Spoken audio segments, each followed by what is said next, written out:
It stinks. We are gonna not bullshit around because we're on double duty today. We're just gonna hop right into it. Welcome everyone to the Pass Control Podcast, a show where a couple of best friends talk about latest in video games and nerd culture. Sometimes we have guests. Sometimes we talk about movies too much. Either way, we have a new episode for you each and every week. As always, I'm your host Brenden, and joining me on this lovely Saturday evening is the anime senpai himself. Some call him Martini Mike. Mike, how are you doing tonight? Same as ever been. Same as ever been. Oh shit, they call you Mango Sentinel Mike. I forgot. I completely forgot. You wrote that down like an hour ago. Also joining us tonight, of course, is the what was Todd playing like an hour ago? The Borderlands boy himself, Mr. Todd. Todd, how you doing over there? Yo, I'm good. I'm good. And rounding us out, of course, is the Disney daddy himself, Mr. Dominic 40 Dom. How are you doing? I'm here. That is true. Right here. We are hopping into our bonus feature for December of last year that we are just getting around now to recording of Dogma.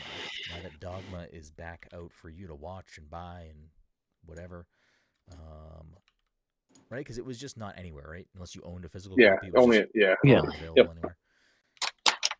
So that is now available. So we are going to do a bonus episode on Dogma. Before we get into that, this is your last chance to back away before we start diving into the film. So if you haven't watched Dogma or don't want to listen to us talk about Dogma or want to watch the movie and then come back to this is your chance to pause that and do that before we hop directly into that film. Other quick housekeeping things. This episode, of course, sponsored by our good friends at Goodnight Fatty. If you're in the Salem, Massachusetts area or the North Shore of Massachusetts on a Friday, Saturday, Sunday evening, you want yourself something hot, something sweet, something tasty, something fresh out of the oven, you can head on down to 1 Washington Square and get yourself a delicious fatty. And if you're unaware of what a fatty is, you can check them out on social media at Goodnight Fatty and educate yourself on these tasty, tasty treats. I think that's really it for housekeeping. I don't know. As always, you can find everything we do on our website at passthecontroller.io. So head on over there to check out all the good stuff we got going on for you there. But let's hop into episode 504 on Dogma. Am I the only one this is the first watch for? I'm assuming. I think so. Okay. If you've been keeping track and listening along, and you're, a listener of the show, you would have seen that. I think starting last year is when I started picking View Askew movies. Right? Was that last year that we started doing this? Must Maybe. have been my picks last year. I guess I can just check. Clerks. You picked Clerks at one point. And then we watched Mallrats. But we watched Clerks, Mallrats, and Chasing Amy at this point for the podcast. Were they all my picks? I think Clerks was the first one, though. I could be wrong. It was, but that was last year. We're just trying to establish if we started doing this last year or not. I think if I did all of those picks last year. I don't remember. I can pull it up right now. Yeah, I think we let you do a double feature for Clerks and Mallrats, didn't we? That's what it was. That is true. I did a Clerks, Mallrats double feature, and then my last pick of last year in October was Chasing Amy. See, we're nice. We let you do double features. That's right. Pay it forward. I think we just all did it. Let's be honest. But as we continue down this road, does it actually line up? Was Dogma the next film? Right? Is that okay? Yeah. So we got to watch Dogma then for the however many time, and mine for the first time. But before we even get into the film as we normally do, what do we think this has on Rotten Tomatoes, Mike?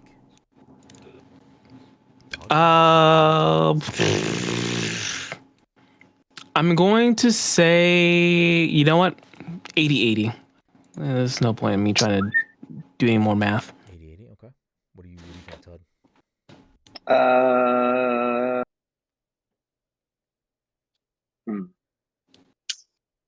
lot of points in the line. 80, 75, 72. 75, 72. Okay. Dom, what do you think? 85, 82.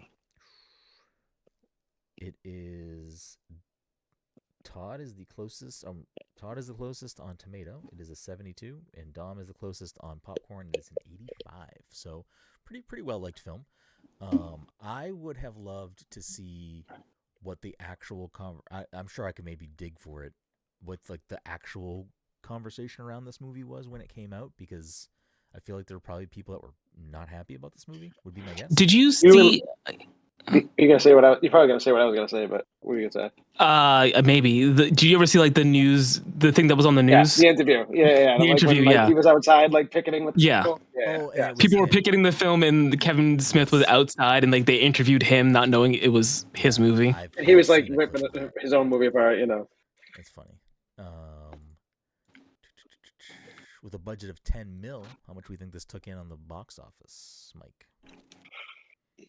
Huh. I don't know if this movie did particularly well. I'm going to say 30. Okay. What do you think, Todd? I was gonna say 32 off the top of my head. So sorry, Okay. All right. Dom, what do you think? 26. I honestly was thinking 29 to begin with, so I'm just gonna say it. 40. 40. It's a split between Mike and Todd. It is a 31. I mean, if you really want to get granular, Todd is closer because it's 31, 125. So Todd is actually closer. But Go. I'll give it a split for fake points. That's 2 I'll points, say, right? Yeah, 2 points. So I think that's still. I mean, if 10 million, 30 million, it's 1999. Like, yeah, I mean times that's the budget. That's it's yeah it it's a profit. For a long Ben rated Affleck and R Matt Damon weren't. movie. Ben Affleck and Matt Damon weren't Ben Affleck and Matt Damon at that point either. I don't think. I mean, they were getting there, but I don't even think that's Yeah, that was- important, though. Do you think it would have changed the people that saw the movie? yeah, because I think they were trying to draw in more people with this. You can only survive on your own fans for so long. You gotta start branching out. But I don't even think that's true because I don't know about Matt Damon, but like Ben Affleck was in Chasing Amy. I think that's the last successful movie that Kevin Smith had. Possibly, could be wrong. Maybe Jay and Silent Bob, but like Jay I and don't Silent think. Bob, I I would think. imagine did well in the box office. No.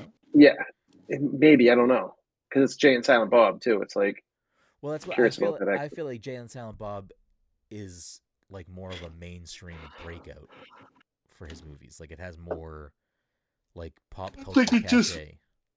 It was just a comedy that hit at a time with a lot of other. It had Will comedies, I Ferrell think. when Will Ferrell was like peak Will Ferrell. Like yeah, it had like a lot of.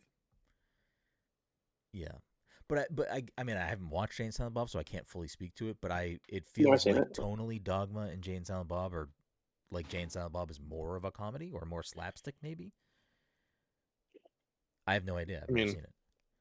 I mean, Dogma was a comedy. Yeah, Dogma was a comedy, but it was a comedy that again, without having seen Jay and Silent Bob, I don't know how off base I am.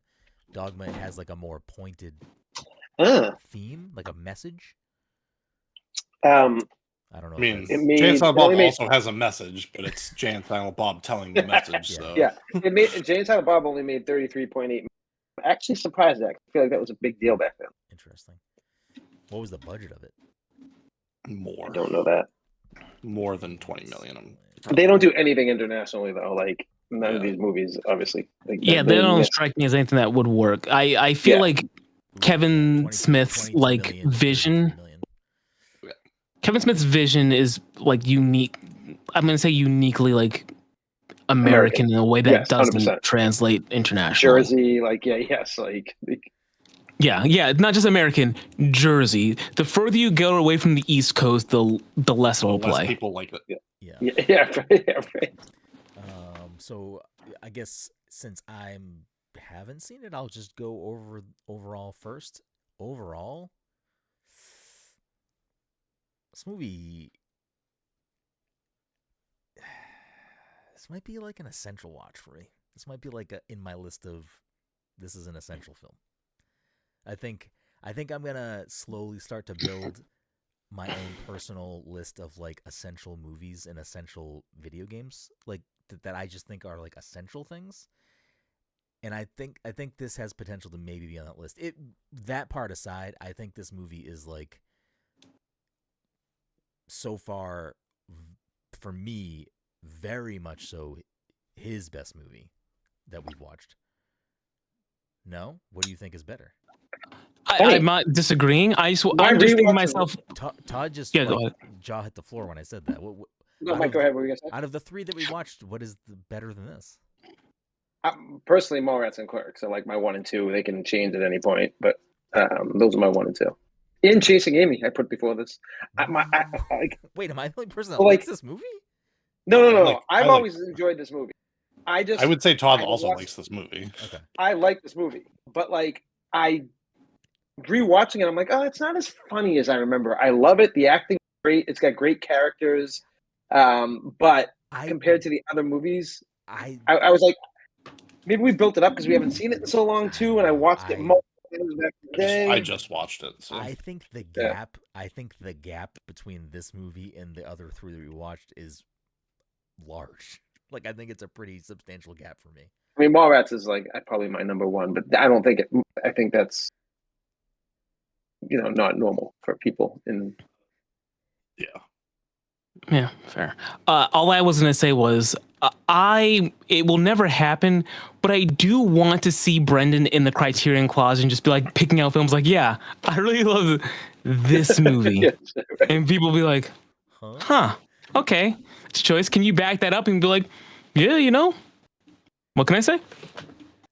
Wasn't that long? It wasn't that long. It's pretty short. Hour 30. What can I say, boo boo? Well, Kept it tight. so here's the thing. This is 2:10.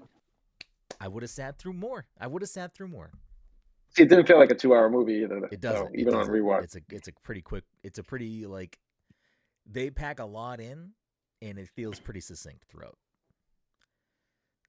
What else? Overall, everybody else, Dogma. What's his name? So good in it.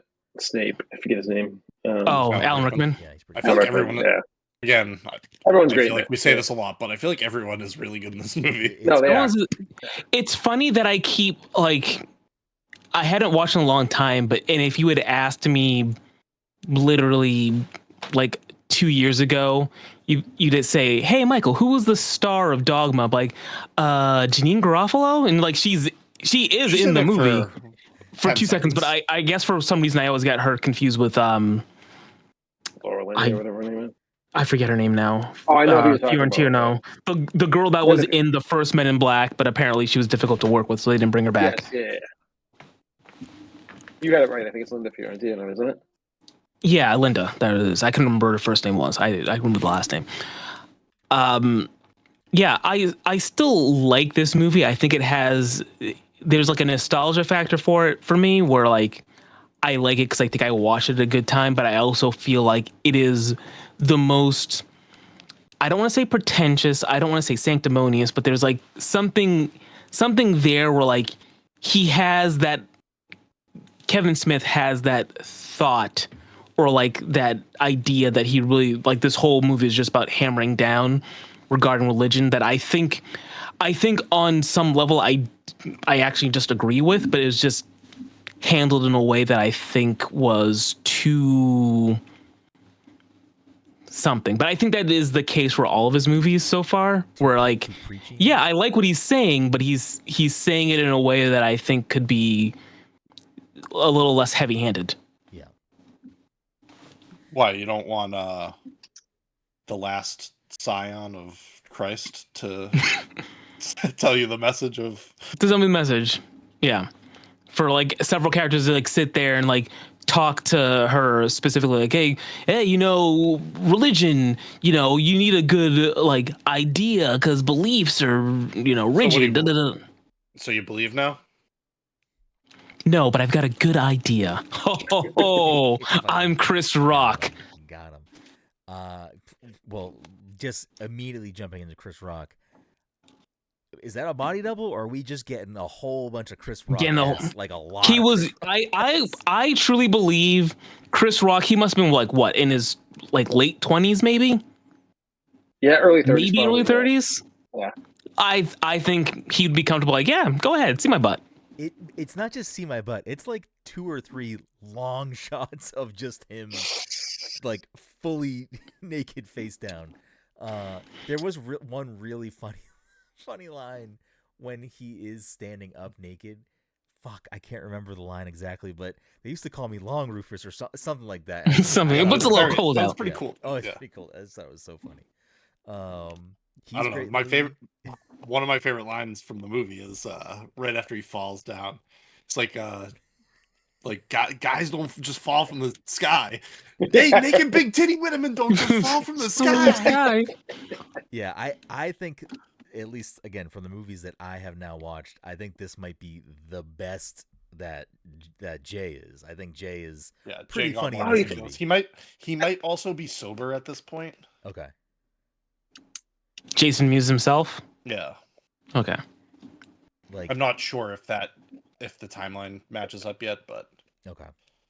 Yeah, I think. I mean, there's he definitely leans a lot more into the character in this movie. Yeah, it's really good. Like, there's a lot of great line delivery. There's some like jokes that like you could definitely miss too that other people say, but some of the stuff he says, like while other people are having conversations too, like he'll slide some stuff in there. I'm like, this movie, like I would probably benefit from watching this movie a second or third time. Like, I feel like there's a lot of other jokes going on there.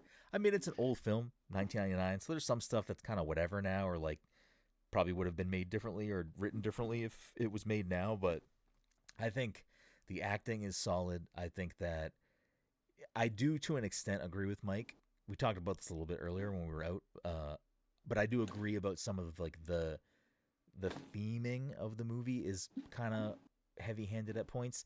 I said to Mike when we were at Bid Par, I was like, so far the movies I've watched, this is gonna sound derogatory, but I don't mean it that way. But it was like the easiest way for me to describe it, where I was like, his movies feel like school projects, where it's like everything has a very clear theme so far. Like all of his movies have like very front-facing themes, and that's kind of how He's like a point that he wants to like make sure the teachers, like he's just doing the assignment. The teacher said like, "Hey, what are your thoughts on religion?" Yeah. You know, exactly. Am I gonna have to conveyed pick in a Tusk 2-hour as my- film. Am I gonna have to pick Tusk as my next pick? I mean, if you have to, you have to. So that's me overall. But so Todd, your opinion has changed in the film watching it now? No, I still like the movie. I just, for some reason, like I think we hyped it up so much over the last couple of years because I haven't seen it probably in a good 10-ish years. Yeah. I probably have it on like DVD or something. But like, yeah, no, I don't know if it. I don't know if like I didn't think it was as funny as his other films, but I feel like it had like more substance to it than his other films. If that makes any sense. Yeah. And I thought the acting was way better than any of his other.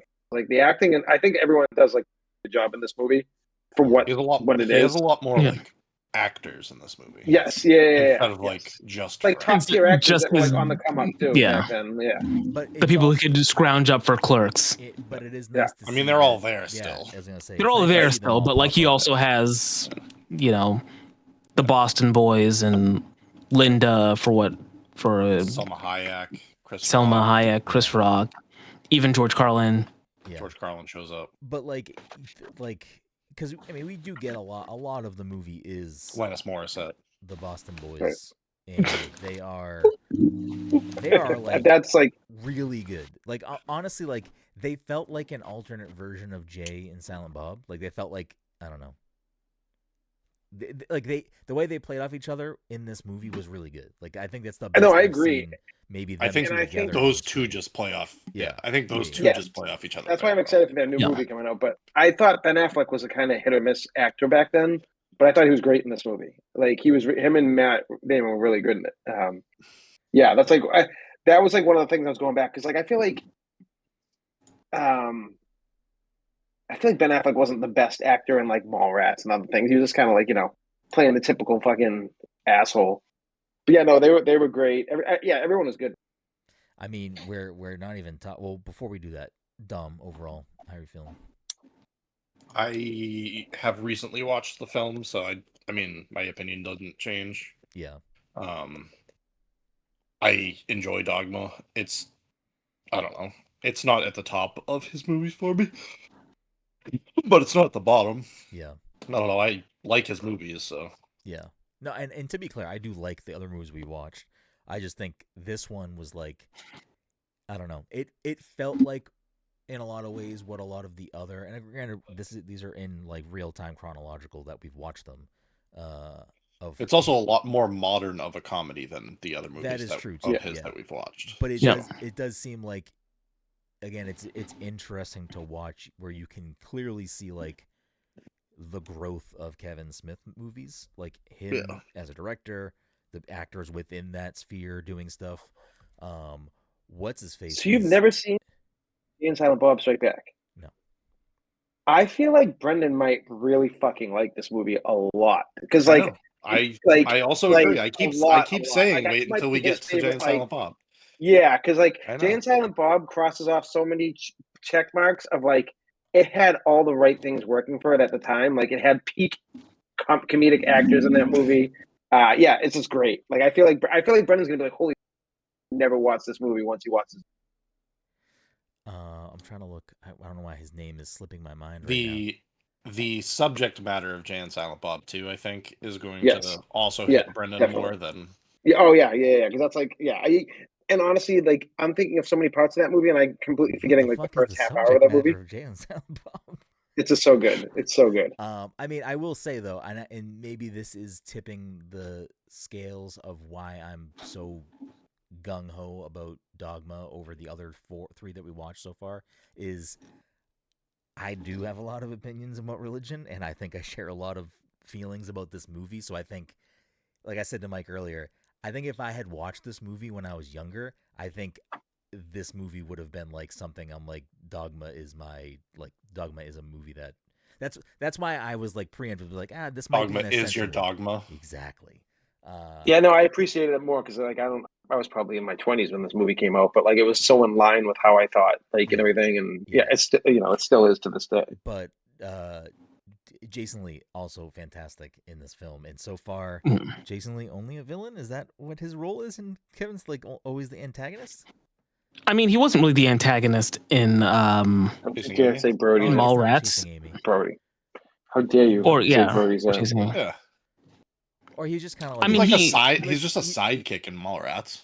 He had like an antagonistic quality towards Ben Affleck, but he wasn't like the bad guy. He was more like he was just a jerk for a bit. In the same way Randall's kind of a jerk in Clerks. Yeah, but the same kind but I wouldn't call him the antagonist. Yeah, maybe not the antagonist. Yeah. But he is like same thing in Chasing Amy. He does have like some roughness to him. Like he's like he has that quality. Yeah, I mean he's fucking Dave from Alvin and the Chipmunks. I mean, what do you want from him? Yeah. But yeah, I don't know. I think his character was great too. I think that I do think that there's a lot more in this movie for me personally to just pull out of it, and I definitely foresee myself watching this again at some point soon.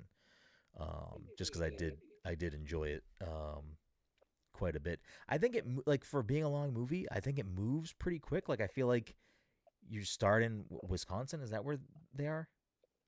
Somewhere? I know that's where Barbie and Loki are, but I don't remember where. Where Bethany is. I think they're in the same place because that's the bus drives by when they're broken down. I think they're in the same state. Maybe not. But like even then, like the journey from there to Jersey, like where is 16 Candles? Oh, Chicago. I think they were in Illinois. Well, not Chicago. They were in Illinois. I think it's in Illinois somewhere, but I don't remember where. Okay.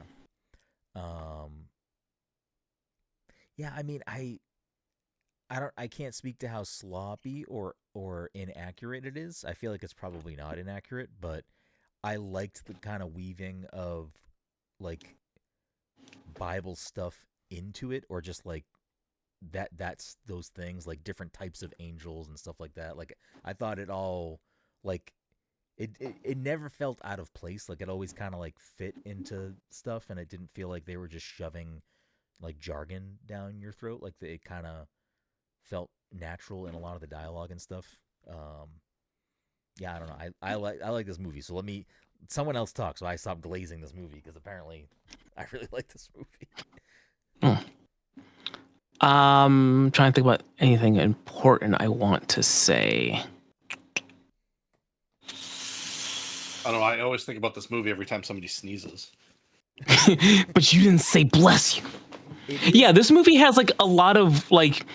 I think this is the first Kevin Smith movie I've seen. I had seen it. I remember seeing it like when I was younger, and that's why certain lines are still like floating around in my head, like that line or no ticket or but I'm a fucking demon. Like those things like just rattle around the back of my head somewhere because I don't know, they got in early. No ticket. Ticket. Yeah, that was a good. That's a great South Bob line. That's the first time he talks in the movie, right? I think it is. No. Yeah. No, It's he not? says another. He says one word earlier, I think. Okay. Was it earlier or This- later? He does. I think he speak it says a few one. times. Okay. Yeah, I think he says one word earlier in the movie. He doesn't say much in this movie. Like, he No. doesn't have his normal, like, He doesn't have like a whole like, speech or anything, little or like a diatribe, yeah. Which is fine because there are a lot of people that have them. There. It's funny that you said that though, Mike, because Jen did watch this with me, and she's like, "Oh man, I haven't watched this movie in so long," and some of those same lines before they were said, she said them, and I would like, Yeah. look over, like, stop ruining the movie for me. You But, didn't like, are say you a God bless you when I sneezed. That was a good scene too. I liked that scene in the. Why does it smell like onions in here? he was your son, you sick. Yeah, that's pretty good. Uh, Pretty good. Yeah, I liked all that. Apropos to goddamn nothing. The reason why I changed my clothes, I'm like, everyone in this fucking movie is wearing a hoodie and a fucking blazer. So I put on a hoodie and a blazer. It was the style at the time. It was the style of the time. And it was funny. I don't know if it's because like I'm watching the Blu-ray now on like a 4K TV. But like at the very end of the film, when Bartleby and Loki are in front of the cathedral and they're talking to the people that are there, I'm like, why is there a line on Ben Affleck's hoodie? I don't understand what's going on here. Like, I could see it. I'm like, that's weird. It's because that's like the tear line. So when he tears off the thing, I don't think they intended for you to see that in 4K, but here's where we are now.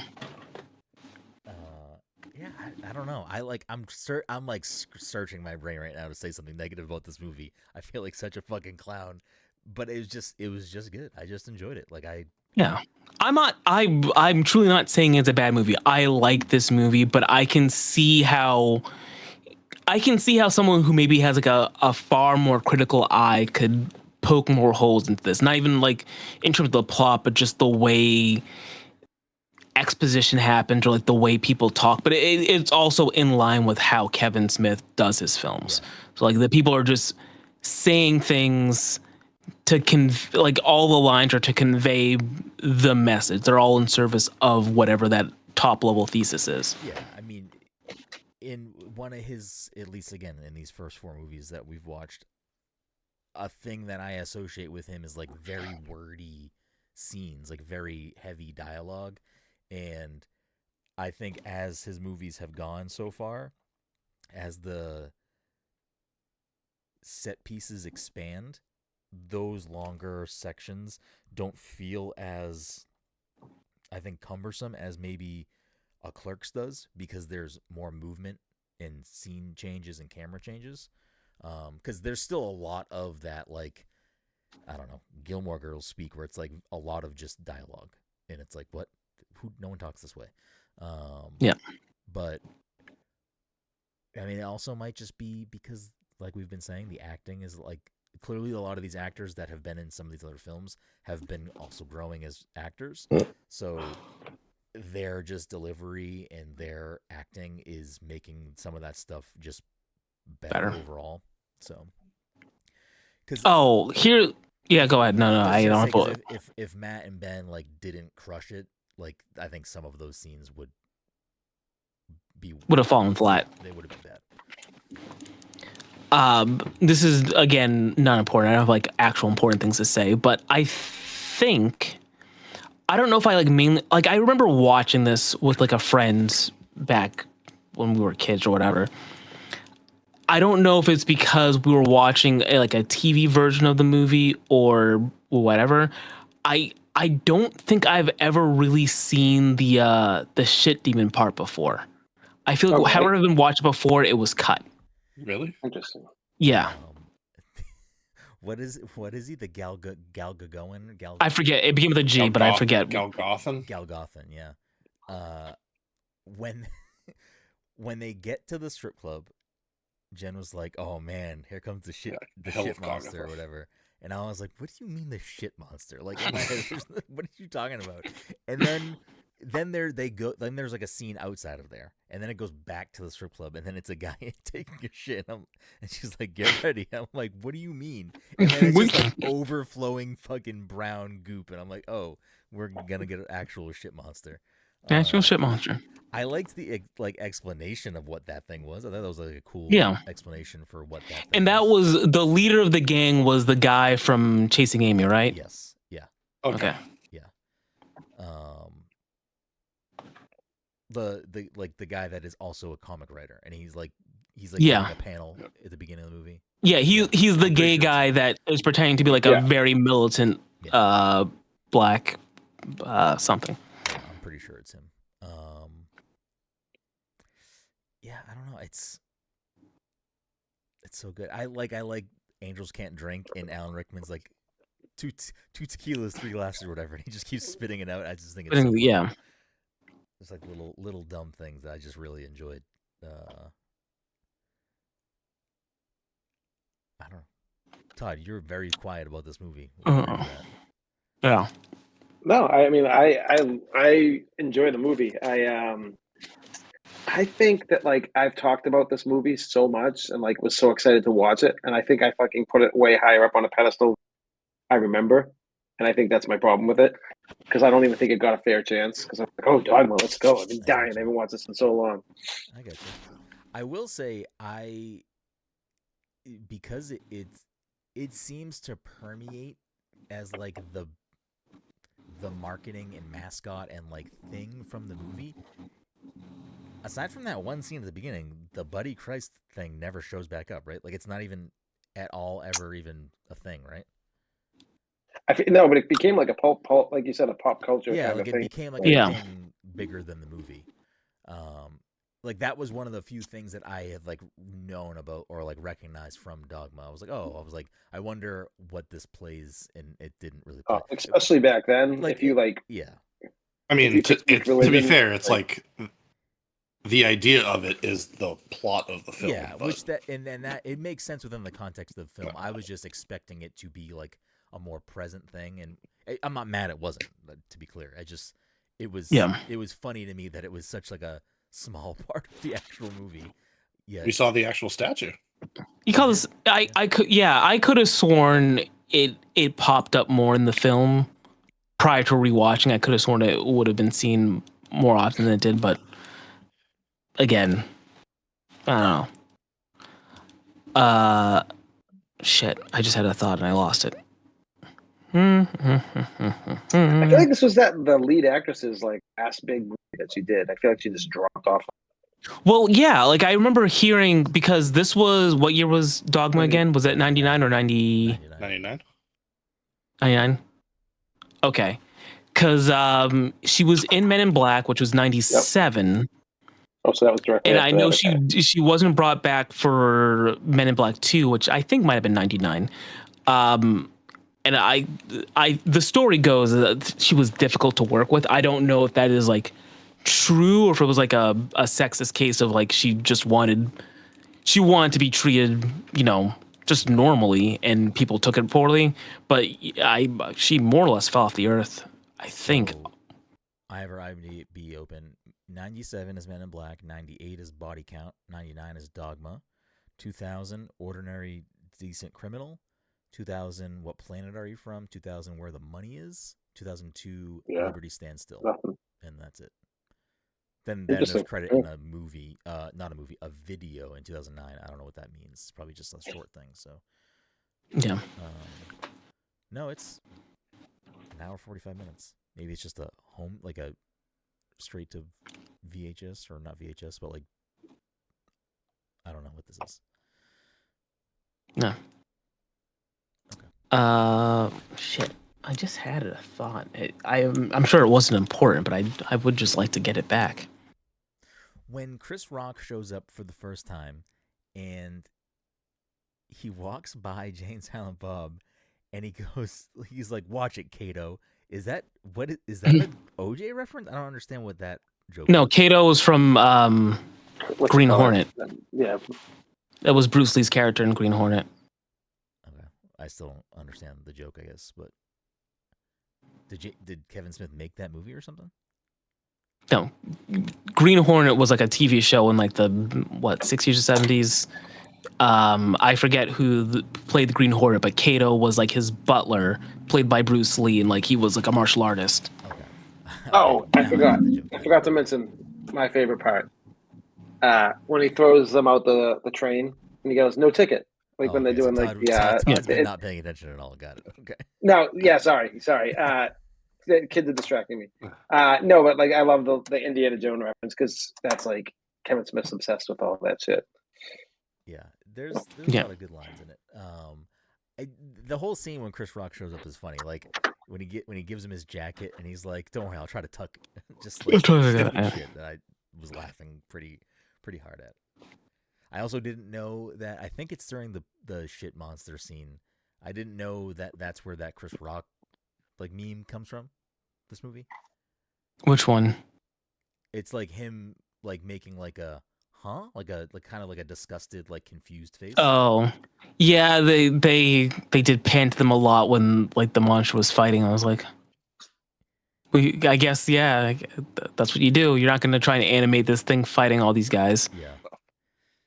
I mean, it seemed like it was like a prosthetic. Like it seemed like it was like a actual prop. It was prosthetic, but I think it probably didn't look good like actually in motion if they were going to have him fight a bunch of guys that were shooting at him.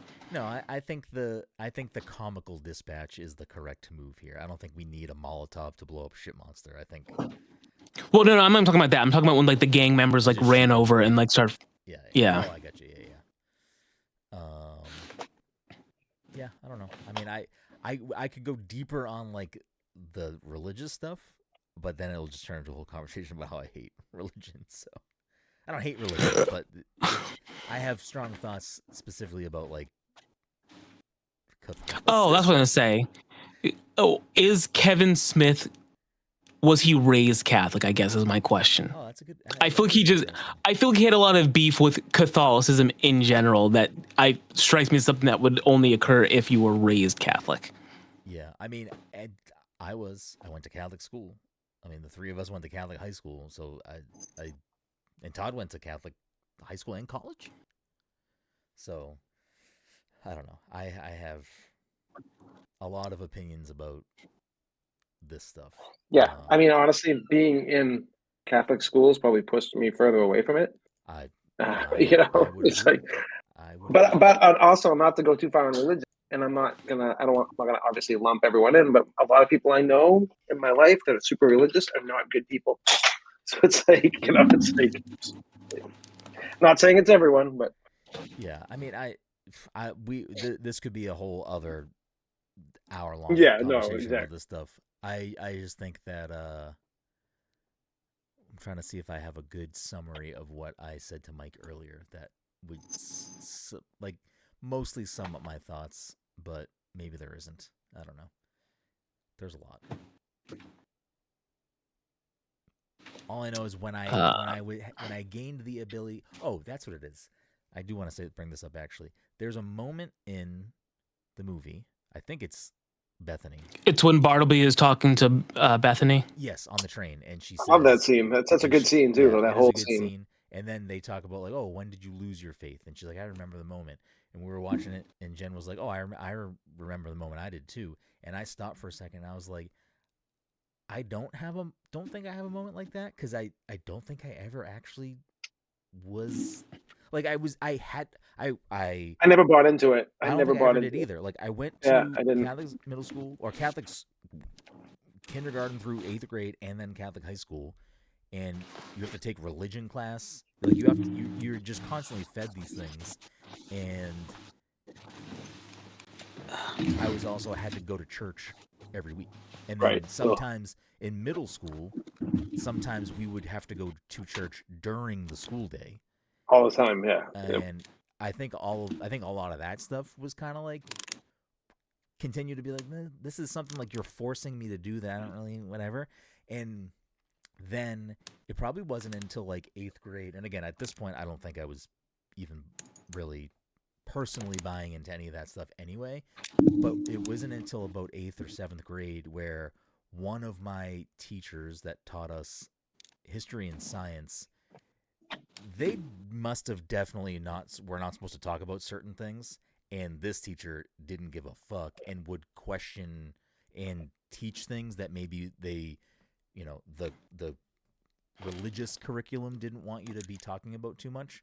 And I think that stuff just furthered me to be like, why would we not, like, why are you going to tell me that, like, the way things were created is, like, the factual truth, but then we're going to have the science class that is showing us, like, the scientific truth?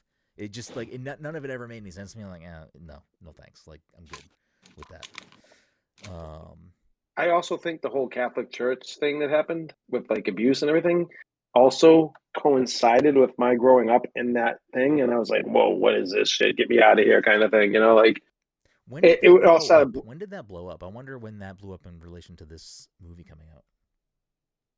It was before it, I think. But was it before? I could have sworn it was. What's Spotlight? This movie came out in '99. '99. Spotlight was like what, 2003, 2004? I don't know. Well, I'm like nervous to Google. What would I Google? I don't want to. I know, right? For real. I don't want to. Spotlight film. Oh, 2015. Wow, I was way off base. Oh, wow. That's way too late. Yeah, because you would hear about it, like, all the time. Like, no, I feel like it was, like, late. Oh, wait, no. Okay. Early 2000s, maybe late 90s. It said reports on the Boston Globe starting in 2002, January 2002. Okay. There was a U.S. case in 1985 in Louisiana, and then, like, there's some other stuff that happened. Early 1990s, there was stuff, and then it got blown up in 2002. Yeah, I don't know, man.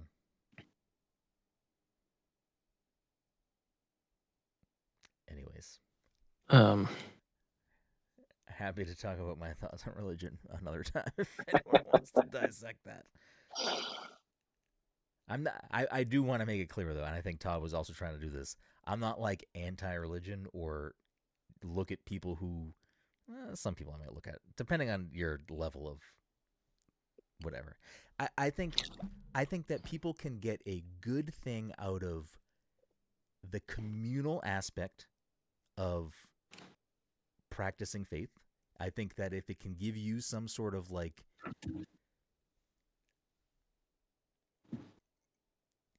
A, community, B, some sort of spiritual comfort and relief, I think that stuff is great, and I'm glad that you have that.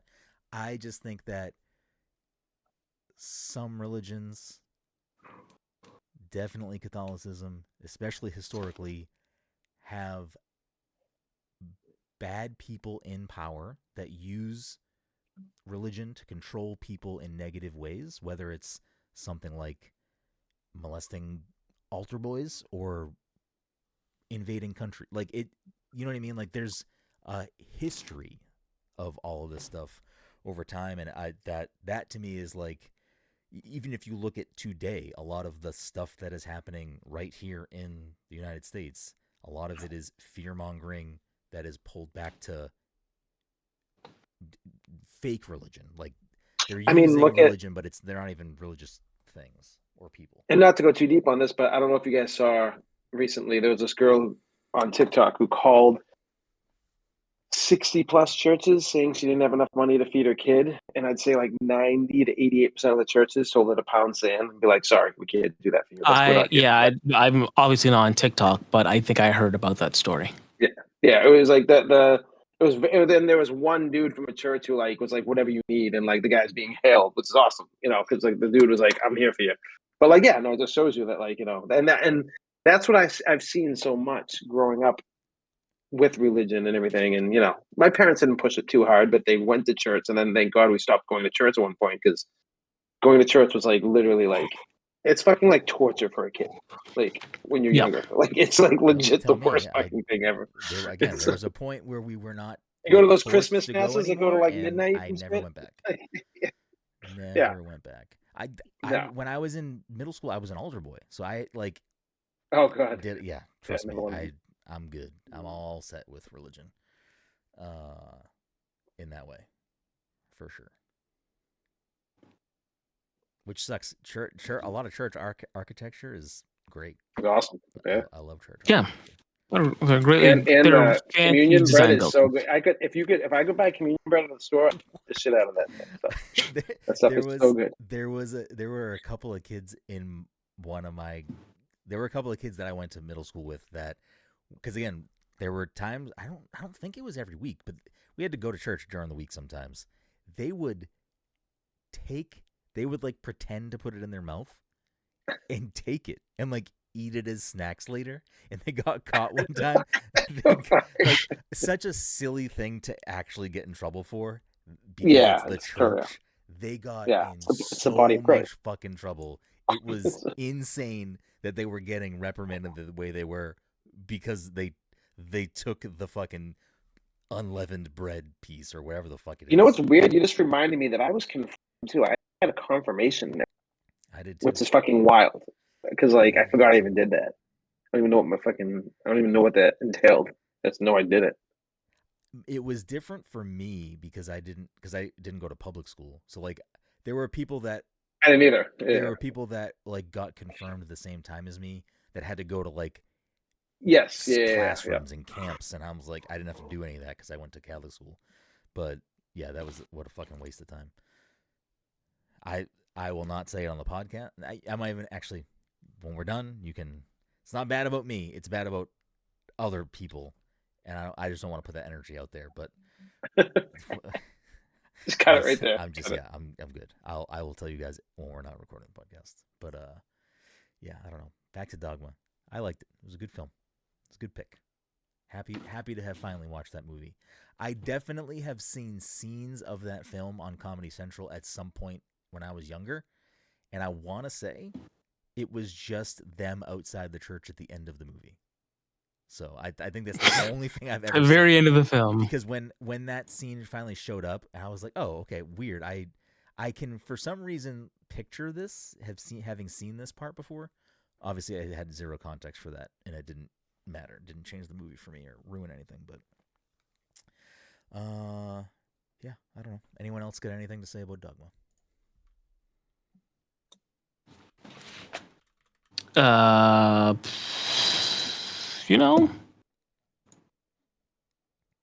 Movies, am I right? Got him. I just want to check real quick. Let's see. Kevin Smith is listed as a co-executive producer on Good Will Hunting. I didn't know that. He was big in Miramax at the time. And him and Affleck are boys. Yeah, but like Miramax was like Kevin Smith had a huge part in Miramax and like Weinstein fucking blowing up. Gotcha. Affleck was living on Kevin Smith's couch for a while. Oh, I don't think I knew that. Yeah. Weird. I'm just gonna go. Yeah, he was the bomb in Phantoms. It's the bomb in Phantoms, yo. Todd. Is that from Jay and Silent Bob? Yes, maybe. Yeah. I do know that line of dialogue for some reason. Probably because we say it like every time we bring anything up. I feel like we bring up Ben Affleck, someone says. I'm just trying to get an accurate list. The one I just pulled up is not correct. I just want to see. Phantoms was like my kind of movie when that came out too, even though it wasn't a good movie. But like that was like the kind of movie. Remember the movie Relic? It's actually Guillermo del Toro. It's like one of his early movies. I really want to pick a movie that Guillermo del Toro directed that you guys are probably like, what the fuck is that movie? It's called The Frighteners. It's with Michael J. Fox. Oh, this movie sounds familiar. It's so good and it's so ahead of its time. Michael J. Fox is like a guy who can see like paranormal stuff and like he can see ghosts and shit and like it's like a murder mystery. I feel like you guys would probably like it. Okay, cool. So the next film is Jay and Silent Bob Strike Back. I don't think I was gonna continue these as my picks, but that one might get a pass in. Because then after that, I don't think I care too much unless someone here otherwise has hard opinions. But after Jay and Silent Bob, it goes Jersey Girl, Clerks 2. I didn't know Zack and Miri Make a Porno was his. I've seen that movie. Yeah, not a View Askew Universe movie. Oh wait, no. Cop-Out, Peter Jackson directed Frighteners, not fucking Guillermo. he directed Cop-Out, Bruce Willis and Yeah. Tracy Morgan. Yep. And he said it was a horrible Is that experience. part of that? There's no way that's part of his No, universe, right? no. I don't think Jersey Girl is part of it. Okay. Yeah, I don't think that is either. All right, so Clerks 2 would be after Jane Silent Bob then, and then after that, Yeah, Clerks 3. is Red fucking State? With no. John I want to watch Goodman that movie. and Well, that's so. Melissa Leo, and Michael No, Parks. that's not connected. Jane Silent Bob's super groovy cartoon movie. Tusk. Is Tusk part of it or no? I No, don't think so. Yoga No. Hosers. Might be also part not of it. It's not. Is it not? Because it's like connected to like no. I never It's saw their those movies. kids, or at least it's his kid and Johnny Depp's kid, right? Yeah. Yeah. And Johnny Depp's in the yeah. Jane Silent Bob reboot. Kilroy was here. Comedy movie. Kilroy. Sorry, American. I'm I mean, Kilroy. horror movie. Clerks 3, and then the 4:30 movie. I forgot about the 4:30 4:30 movie is movie. also not a View Askew Universe. Okay, so really, That's, then it's just It's like a loose biopic. Okay. Oh, so like weird. Yeah, kind of. Not. I don't think any of the characters like have their actual names. It's just about like him growing up and watching Yeah. movies. So then it would be Jane Silent Bob, Clerks 2. Is the cartoon count? No, Okay. Jane Silent 'Cause Bob reboot. there's a Clerks whole 3? show. It's a whole series, yeah, that's I'm true. not gonna watch that. Cool. Well, maybe I'll pick Jane Silent Bob this year. Maybe I won't. We'll see. Either way, I'll probably watch it. But cool. Any final closing thoughts on Dogma?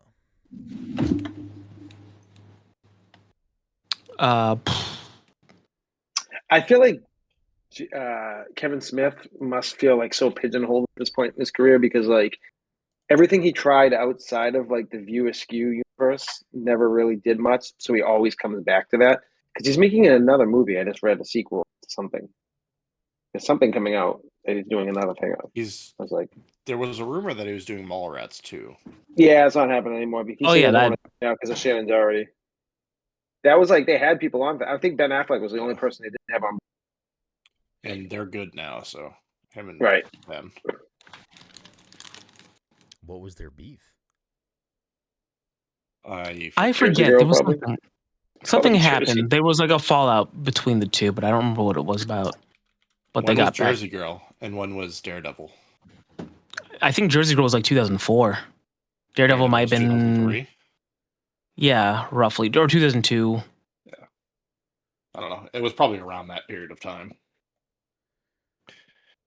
Yeah, they had some sort of fight and they weren't really talking to each other. But I think after Kevin Smith had a heart attack, I think they made up.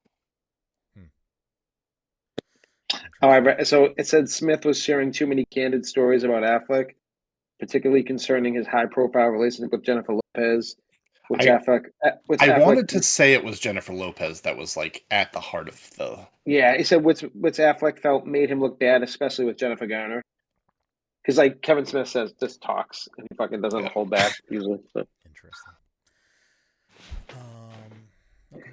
Well, let's wrap things up there. But before we do that, we'll play the game, of course. So double point week here for everyone. Before we do that, thank you so much for listening to this week's episode 504, our Dogma double feature bonus episode. If you're a friend of the show, fan of the show, want to support the show, tons of ways to do that. You can head over to passthecontroller.io. That's our website. You can get linked to everything we do, whether it's podcasts, written content, drink recipes, other video stuff, whatever it may be, you can find it over there. If you want to watch the show live, we do record the show live every week at twitch.tv/passthecontroller. If you can't catch it live, but you still want to watch the show, just go to YouTube, type in Pass the Control Podcast. You can find us over there. Make sure you leave us a review and rate us wherever you listen to the show. 5 stars appreciated. As it's a movie episode, we're going to end with the movie game. The way this works is I pick 3 movies. I give random things about the movie until someone can correctly guess the film. We keep track of the scoreboard as the year goes on. Since it's January, it's a brand new leaderboard. Currently, the positioning on the board is Dom in first with 4 points, Todd in second with 3, and Mike sitting there waiting to Come on, Mike, scorch you gotta get its that point. nails onto that scoreboard. So I'll grab all three right now and then just catch up. he's calling his shot. Football. Fucking Mark McGuire over here, not Mork. Not Mork or Mindy. Continue. Oh, so I take it that you have not listened or watched Lonely Island, Mark McGuire and Jose Canseco. No. There's some gems on there, Mike. Mm. My name's Mark, not Mork. Something jork it out of the pork. Or so, I don't know. It's pretty good. There's some funny lines in there. Anyways, okay. Movie number 1, released in 1989. Don't worry, we're going for all correct movie information this time. Right? Oh yeah. Okay. Good. 1989 PG $1.30 on the clock. PG. Is it Pee-wee's Big Adventure? Incorrect. Is it Indiana Jones and the Last Crusade? Incorrect. All right. Indiana Jones and the Temple of Doom. No time for love. It's not an Indiana Jones film. All right. Big Top Pee-wee. Save us there. Not a Pee Wee Herman film. Save us there. Perfect. Not Want to get that out. not Just want to get that one out of the way. Either. Not an Ernest film. We'll just get that out. If you got that to it, I'd be so Oh pissed. damn. Oops. Ernest saves Halloween. I said it's not an Ernest film, just to get that out of the way. Oh, damn it. This film has an 83.75 on Rotten Tomatoes. 83.75. I don't know how helpful this is, but I'll say it. I've never seen this movie. The Princess Okay, Bride. that is pretty much every movie ever. Continue. Is it Princess Bride? Incorrect. Have you seen Princess Bride? I have. Oh, I assumed he didn't. So that's why I Is it kept Bill it and back. Ted's I thought Bogus Journey? Huh? Incorrect. All right. I'm not We've gonna do gotten excellent. no Is it information. Excellent We've Adventure? gotten like Yes, zero yes, information. Mike. Please, thank you, Mike. Next time, don't leave the other one sitting there. Mike correctly I didn't gets the point. care that much. Wait, what was Bill it? and Ted. I didn't even know Bill what you and got. Ted. This is Bill and Ted. Oh, it was okay. Is that the first one or the second one? I don't remember. Is Excellent Adventure, the first one. Bogus Journey. No. The second one. Yeah, Bogus Journey is 1991. Bogus Journey has a 56.56. Listen, Bogus Damn. Journey, I think is a better movie. They're Personally. both good. They're all three of them are good. I don't think. Yeah, I've- but I didn't Death even know is there so was three. good in Bogus Journey. Oh, The That third was one so came good. out like More in the recently. last 10 years. Yeah, I it came don't out with, think I've ever seen any of them. You got what's his name in those two? From Dogma. Yeah. Who? My boy. Fucking. Clearly not your Is boy. that the through line? Who's in? I thought, yeah, that's what I Carlin? said. Who's in it? Who is it? Yeah, Colin. Yeah, Colin. Oh, that guy. Movie number 2. Released in 1991, this film has a 56. I'm just kidding. 2000. Oh, PG-13. $1.40. $1.40. Let's see. Let me go back to this.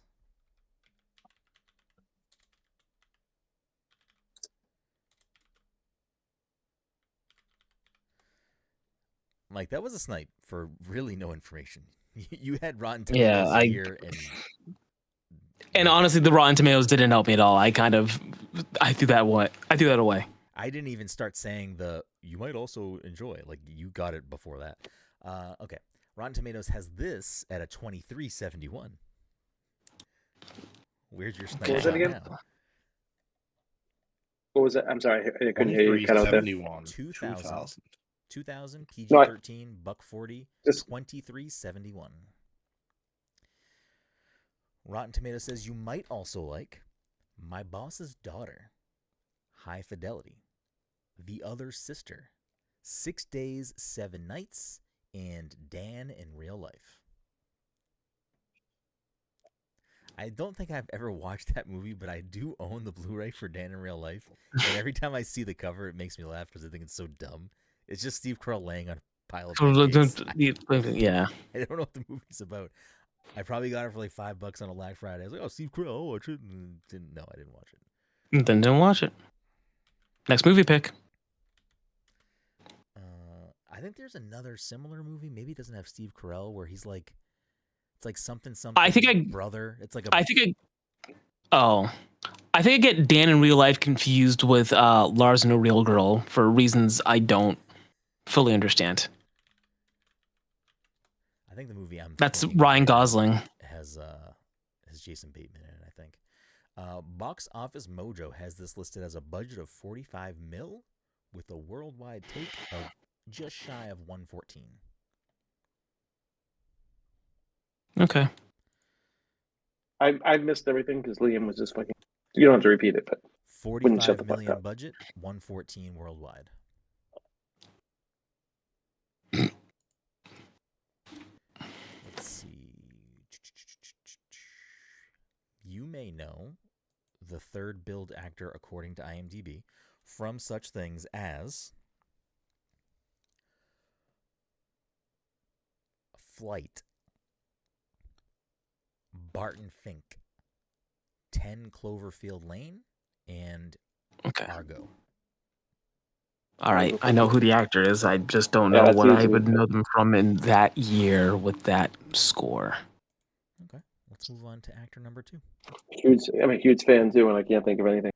You may know the second billed actor from such things as Riding in Cars with Boys, Murder on the Orient Express, Confessions of a Teenage Drama Queen, and this movie. I don't think I know any of those movies.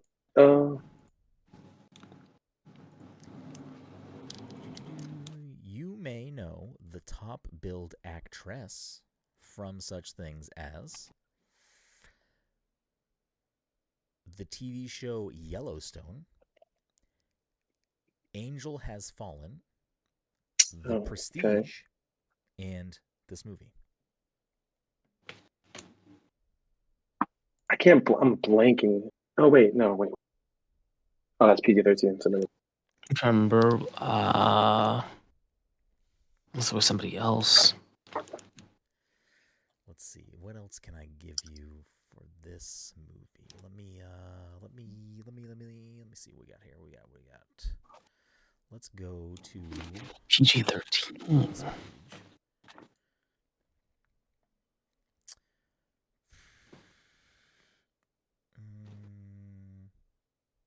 Okay. It has 8 award nominations and 4 wins for a bunch of things that aren't going to probably help you that much. But I'll start saying some anyway. Let's see. You have a... It's not The Babe, is it? No, incorrect. that's probably... You have an ASCAP Film and Television Music Award win for most performed song from a motion picture. Whatever that means. Oh. I see, yeah, that's why I'm like, can't think of this right now because feel like... You feel like? No, go ahead. I don't want to give anything away. You have 2 nominations and 2 wins for Blockbuster Entertainment Awards. The nominations are Favorite Female Newcomer and Favorite Soundtrack, parentheses, Internet Only, close parentheses. You have 2... Tom's face when I said that. Yeah, I'm so confused by everything right now. Okay. Dom, it was the year 2000. Things were different back then. You have a 2000. We didn't know what we were doing. You have a win, for favorite song from a movie, parentheses, Internet Only. What the fuck does that mean? It means we didn't play it on the radio. You had to go online and listen to it in Real Player. And then you have another win for a Blockbuster Entertainment Award for favorite supporting actress, comedy/romance. Internet Only. What was the after thing? It wasn't Internet Only, you said. I know, that's why I was saying the Internet Only thing, so I could say this part, comedy/romance. Okay. You do have 1 nomination and 1 win for an MTV Movie Award. Okay. Nomination for Best Breakthrough Female Performance and win for Best Music Moment. There are more clues in what I'm giving you than is apparent. Well, okay.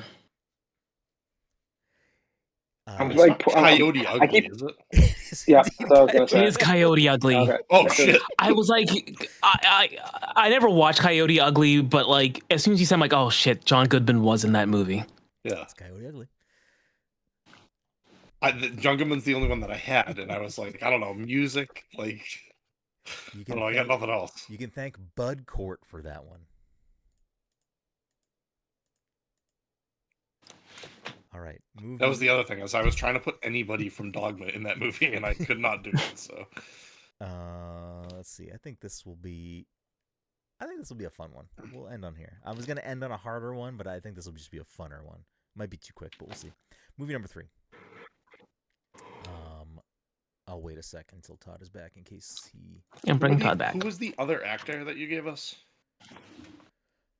Let me pull it back up. The actor. We had the one that was in I don't remember her name. Confessions, and we had So the top 3 on IMDb are Piper Perabo, who was the lead actress, and Adam Garcia was the other actor. Yeah. Yes.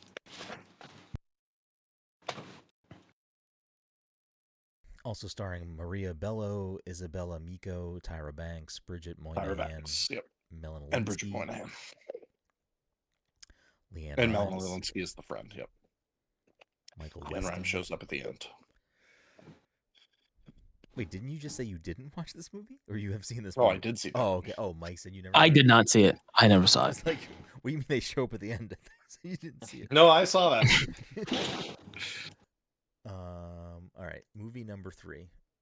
Hold your horses, or start your engines, or whatever. Is that a clue?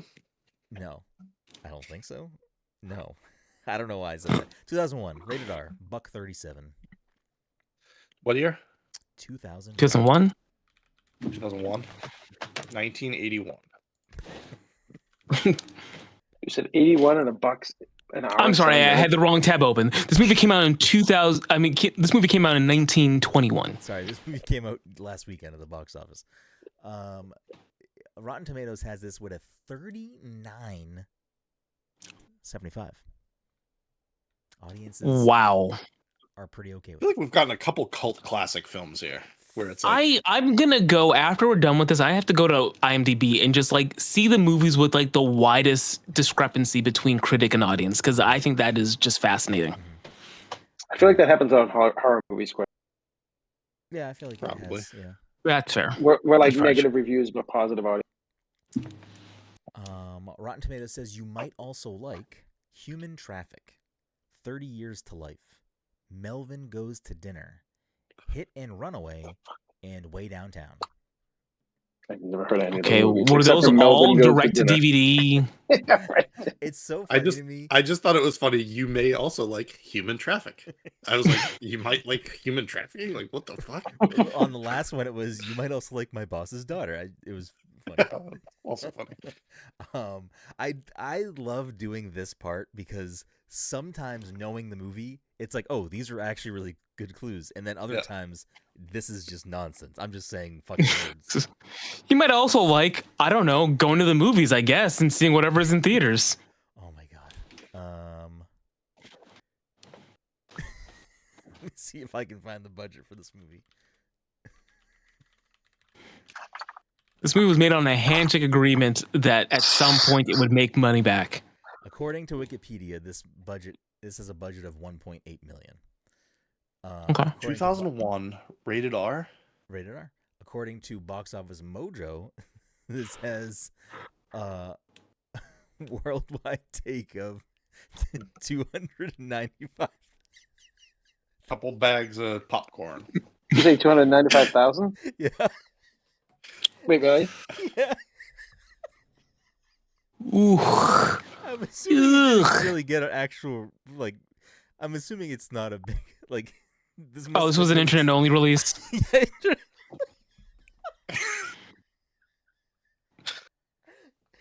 parentheses Keep it as internet-only. Oh man, that's so funny. I need to see it. What? Is this a film that you've heard of? It's a movie I've seen. Oh wait, 2001 rated R. It's Crossroads. That movie definitely did gangbusters. What's rated R about fucking Mandy Moore dying of cancer? That's a walk to remember, isn't it? It is. Did you guess that yet? No. It definitely made more money than $295,000, but it's also not rated R. Ooh, man. I don't know. There was some graphic cancer scenes. Ooh, man, I like. MPAA just got real full of themselves in the early 2000s. Just like, yeah, I don't like the way this looks. Only rated R. That was a real good time. Just now. I got to come down from that high. According to Wikipedia, it released in Sundance in 2001, January, and then had a extremely, it seems like, New York City maybe weekend release, and that was it. So that explains probably the box office. Okay, let me go back to the main page of this. Okay, you may know the top.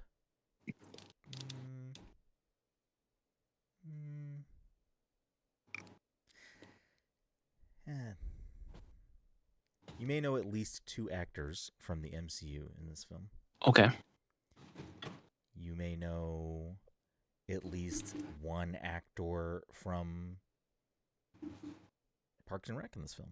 You may know at least 1 actor from Brooklyn Nine-Nine in this film. You may know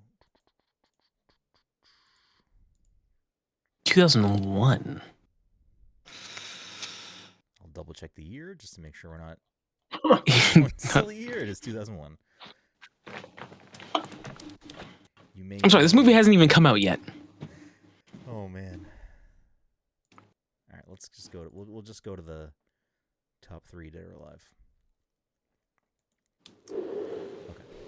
The third billed actor according to IMDb has 11 award nominations and 9 wins. Let's check out the awards, including nomination for a 2022 Primetime Emmy Award for Outstanding Directing for a Limited or Anthology Series. Not helpful information. What year was that? 2021, I believe. 22 maybe. You may know the third billed actor, who was also one of the writers of this film, from such things, according to IMDb, as this film, The Idea of You, The Big Sick, and the TV series Stella. Okay. Bum, bum, bum, bum, bum, bum, bum, bum. Bum, bum. I don't know. I know this. No. Okay. They have different credits across the board there. Okay. You may know the second billed actor. I will say that I don't know how accurate this is because... Is it Wet Hot American Summer? It is indeed Wet Hot American Summer. I kept thinking to myself, like, all right, Stella's David Wayne, Michael Showalter, and Michael Ian Black. I already forget what the other information he gave us was, but I just ruled out. He said the Parks and Rec thing, and so I was debating in my head who it could be, but then he said the MCU thing, and I was like, it does have a bunch of people in it. Like Bradley Cooper's in it. Oh yeah. Paul Rudd. Adam. Ant-Man. Yeah. Paul Rudd is in it. Paul Rudd.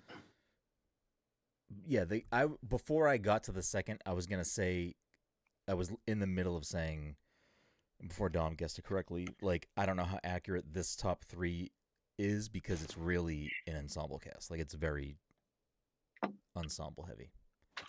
It lists the top 3 as Janine Garofalo, David Hyde Pierce, and Michael Showalter, which I feel like is maybe not super accurate. That's probably because David Hyde Pierce was the biggest actor out of anyone that was in that movie probably back then. That's peak Frasier time. Yeah. Someone just told a story about, I think, it was Paul Rudd was telling a story because he was talking about filming that movie, and they were all just getting drunk and sleeping in fucking the bunks basically together every night. And I guess like David the fucking Niles came over one night and like basically was like, "Can you guys keep it down a little bit?" But then ended up hanging up and partying with them all night and everything. But like it was like a funny little story about it. Anytime what the Netflix reboot pops up as like a thing that's gonna suggest or whatever, and it starts playing the trailer for that show, I watch the trailer long enough just to get to the part where Paul Rudd shows up. Have any of you watched the Netflix show? I did. I don't think haven't watched it in a while. Though. I only watched the first couple episodes. Yeah, I don't know if I finished it or not. It was. Do It you was know funny. like the idea behind it and everything? You probably, I'm sure you know like. I mean, I watched enough of it. I don't think I ever watched the movie though. I don't remember. But- But Paul Rudd, they're all like outside. I don't know, being like spoken to by one of the counselors, and Paul Rudd shows up on like a bike or a motorcycle, and he jumps He off. shows it. up on a motorcycle. Motorcycle just keeps going. Yes, he like jumps off it and it keeps going, and then he goes, "Oh, who beefed?"